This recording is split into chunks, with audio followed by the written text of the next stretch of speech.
Have you ever wondered how much time you spend on social networks in a day?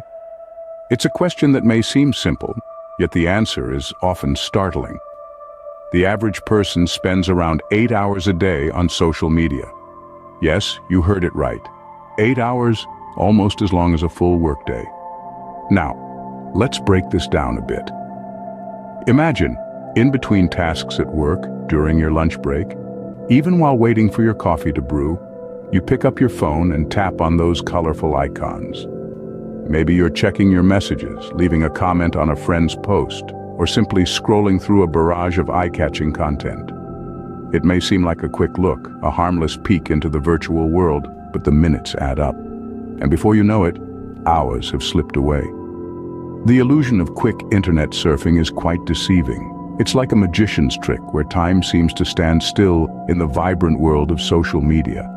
But in reality, the clock doesn't stop. The minutes you spend scrolling, liking, and commenting eat into your productive hours, creating a ripple effect that can impact your work, your relationships, and your overall well-being. It's not just about the time spent, but also the frequency of these digital interactions. The constant checking, the incessant need to be connected, to be in the loop, creates a sense of urgency that can be stressful. It's like being on a treadmill, constantly running, but not really getting anywhere. And this is the crux of the problem. The time spent on social media is often a lot more than we realize, and it can greatly affect our productivity.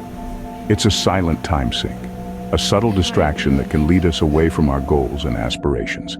So, the next time you reach for your phone, think about this. Are you controlling your social media usage? Or is it controlling you? Because in the grand scheme of things, every minute counts. Every minute spent scrolling is a minute lost that could have been spent creating, learning, or simply living. The time spent on social media is often a lot more than we realize, and it can greatly affect our productivity. What draws us to spend so much time on social networks? It's a question that has perplexed many a mind. The answer may lie in the very design of these platforms.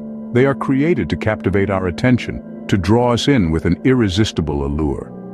Yet, what is it that's so alluring about social media?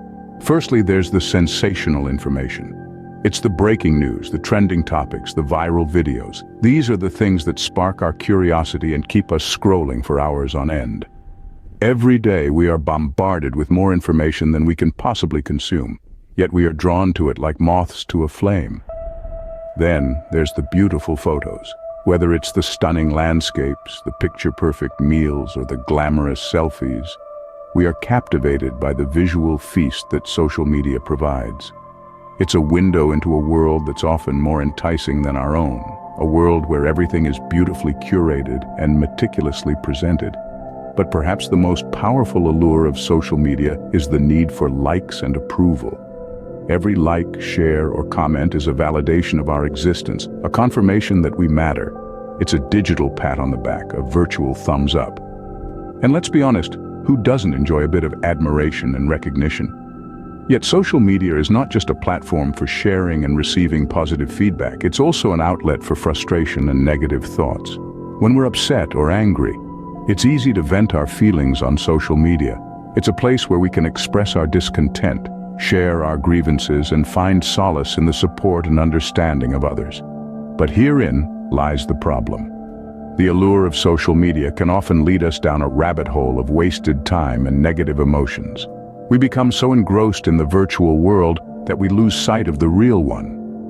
We become consumed by the need for approval, the desire for attention, and the compulsion to share every thought and feeling. The allure of social media can often lead us down a rabbit hole of wasted time and negative emotions. What happens when we spend too much time in the virtual world? An intriguing question, isn't it? Let's dive into it. Living in the virtual world of social media can be an exhilarating experience. The constant stream of information, beautiful images, and a sense of connection can feel intoxicating. But as with any intoxicant, there's a danger of overindulgence. It's easy to get sucked into the whirlpool of sensational news, celebrity photos, and the pursuit of likes on our posts. Before we know it, we're spending hours upon hours on these platforms, losing touch with reality and the pressing responsibilities of our actual life. Now, here's a startling revelation. Excessive social media use can lead to depression. That's right, folks. Research has shown that people who spend too much time on social media are more likely to experience feelings of sadness, dissatisfaction, and loneliness. The constant comparison with others, the pursuit of validation through likes and comments, and the exposure to negative news and conflicts can all contribute to a sense of despair and isolation. Consider the case of arguing on Facebook. It's a common scenario, isn't it? A controversial post pops up, and before you know it, you're embroiled in a heated debate with strangers. But what's the cost? Lack of sleep, stress, and even damaged relationships. Not to mention the precious time that could have been spent on more productive activities. And it's not just about the negative impact on our mental health. Our real-life responsibilities and relationships also bear the brunt of our excessive social media use. Work, studies, family time all get pushed to the back burner as we scroll endlessly through our feeds. It's a dangerous game we're playing, folks, and the stakes are high. So it's time to take a step back and assess the situation.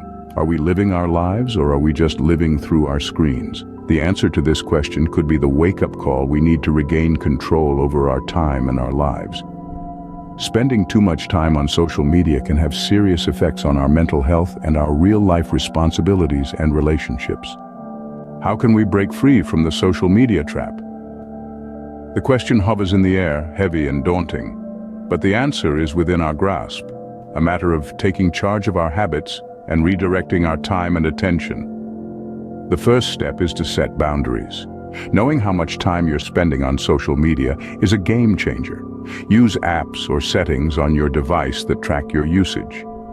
When you see the amount of time you've spent scrolling, you might be shocked into action. Set limits for yourself and stick to them. Next, diversify your interests. It's easy to get sucked into the digital world when we're bored or have nothing else to do. Find a new hobby, pick up an old one, or start a project. Do something that makes you forget to check your phone. Rediscover the joy of reading a book, painting a picture, or playing a musical instrument. Engage in physical activities like sports, hiking, or just taking a walk in the park. These activities not only enrich your life, but also give your mind a break from the constant bombardment of information and stimulation that social media provides. But don't stop there. Social media often serves as a substitute for real-life interaction. Make a conscious effort to spend more time with the people who matter in your life. Meet up with friends, spend quality time with family, or engage in community activities. The connections we make in the real world are far more fulfilling than any we might make online. And finally, focus on your responsibilities. Work, school, or home tasks can provide a sense of accomplishment that scrolling through social media never will. Prioritize your duties, and you'll find less time to get lost in the digital world. Remember, breaking free isn't about completely eliminating social media from your life. It's about creating a healthier relationship with it. It's about understanding that while social media can be a great tool for staying connected, it doesn't have to consume your life. Breaking free from the social media trap requires conscious effort and a commitment to spending more time in the real world. What can you do to limit your social media use? As we dive into the depths of the digital age, it's crucial to remember that we have the power to control our consumption. It's easy to get swept up in the current, but remember, you're the captain of your ship. Start by monitoring your social media use. Most smartphones have built-in screen time trackers that can provide you with a comprehensive view of how many hours you're spending on each app. You might be surprised at the amount of time you're spending on social networks each day. Once you're aware of the time you're spending, set limits. Dedicate certain hours of the day for social media use and stick to them. It's like setting a budget for your time. Spend it wisely. You could also experiment with digital detox days, where you abstain from social media entirely. Now you might be thinking, but what will I do with all this extra time? The possibilities are endless. Dive into that book you've been meaning to read, take up a new hobby, or simply spend some quality time with loved ones. The world is full of wonders beyond the confines of your phone screen. Limiting your social media use has numerous benefits. Increased productivity, for one. Without the constant interruptions from notifications, you'll find you can concentrate better and get more done. Your mental health will likely improve too. Less time on social media means less exposure to the sometimes toxic world of online interactions, and more time for self-care and positive engagement with the world around you. It can also lead to improved real-life relationships. Face-to-face interactions are more meaningful and fulfilling than digital ones. So put down your phone and engage with the people around you. Remember, the key to a healthier and more balanced life is in your hands. Start monitoring and limiting your social media use today.